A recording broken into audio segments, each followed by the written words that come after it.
मीरपुर नाम के शहर में तेजस अपनी पत्नी नीरू के साथ रहता था। पति पत्नी दोनों ही नौकरी करते थे। एक दिन तेजस गांव अपनी माँ के पास फोन करता है। हेलो, प्रणाम माँ। जीते रहो माँ, तुम दादी बनने वाली हो हैं? अरे वाह, ठीक है बेटा, मैं कल ही आती हूँ।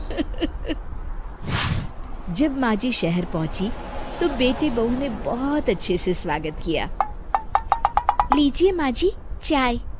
अरे गर्मा गर्म पकोड़े ले आओ माँ के लिए। नीरू रसोई में गई और 2 मिनट में ही पकोड़े ले आई। जी ये लीजिए। बहू जादू से बनाए हैं क्या? अभी तो रसोई में गई थी। यम्मी।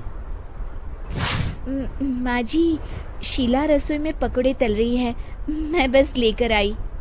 हे भगवान, मेरा धर्म भ्रष्ट कर दिया तूने। अब तो गंगा जल से शुद्धिकरण करना होगा। दूसरे दिन, माँ जी मैंने नाश्ता बना दिया है, ऑफिस जा रही हूँ। पर अभी तो घर का सारा काम पड़ा है। शीला आती ही होगी, झाड़ू पोछा बर्तन कपड़े वो सब कर लेगी।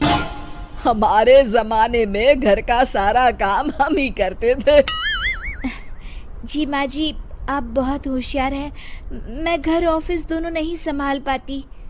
तो जरूरत क्या है घर से बाहर जाकर चाकरी करने की? वैसे भी घर का काम खुद करने से घर में बरकत आती है, समझी? पर माँ जी। पर वर कुछ नहीं, इस महीने की पगार मिले फिर ऑफिस बंद। हाँ। रात को नीरू तेजस से कहती है, सुनिए जी, माँ जी बोल रही थी कि मैं नौकरी छोड़ दूं। वैसे ठीक ही तो है, अभी तुम्हें आराम की जरूरत है। फिर भी आराम कहाँ, शीला को छुड़ाने के लिए बोल रही थी। तो अब 24 घंटे में इतना काम तो कर ही सकती हो। पर जॉब पसंद है मुझे, घर पर मन नहीं लगेगा। अगले दिन जब दोनों ऑफिस के लिए निकल रहे थे, मेरी तो कोई कीमत ही नहीं है इस घर में। माँ जी, आजकल महंगाई बहुत है, रहन सहन भी बदल गया है, दोनों नौकरी करते हैं तभी ठीक रहता है। अच्छा, तू कहना क्या चाहती है? मेरा बेटा तुझे बिठा के खिला नहीं सकता? तू ही इस घर का खर्च चला रही है, हैं?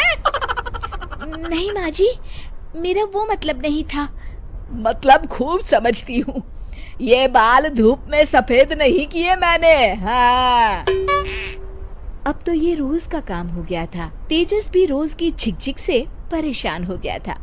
एक दिन उसने कहा, नीरू, वैसे भी तुम्हें मैटरनिटी लीव मिलने वाली है, तो अभी से ही छुट्टी ले लो।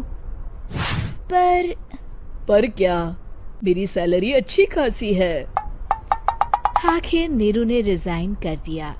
जब बच्चा हुआ तो घर में सब बहुत खुश हुए। कुछ दिनों बाद तेजस फाइल देख रहा था। क्या हुआ तेजस, कुछ परेशान लग रहे हो? हाँ, वो हमारी जितनी सेविंग्स थी वो तो हॉस्पिटल में और छठी के फंक्शन में खत्म हो गई है नीरू। और अभी वैसे मंदी चल रही है तो मैं बोल रही थी कल मुन्ना को हेपेटाइटिस का टीका लगवाना है। नीरू, क्या पोस्टपोन नहीं कर सकते? नहीं जी, बिल्कुल नहीं। अब तेजस को समझ में आ रहा था कि उससे गलती हुई है। पैसों की कमी का असर घर के माहौल पर भी पड़ रहा था। अगले दिन, बेटा मेरा चश्मा और ये दवाइयाँ ले आना, पर्चा देते हुए माँ जी ने कहा। जी। तेजस, मुन्ना के लिए दूध का डिब्बा और डायपर भी ले आना, और ये किराने के सामान की लिस्ट है, इसे भी लाना है। तेजस गुस्से में लिस्ट मरोड़कर फेंकता है और चिल्लाता है, पैसे क्या पेड़ पर उगते हैं? ये ले आना, वो ले आना। अरे पर ये जरूरत का सामान ही है। वो गुस्से में बिना कुछ कहे ऑफिस चला गया। अरे अरे लंच तो ले जाइए। नीरू दौड़कर डिब्बा पकड़ाती है। एक दिन खाना खाने के बाद, नीरू,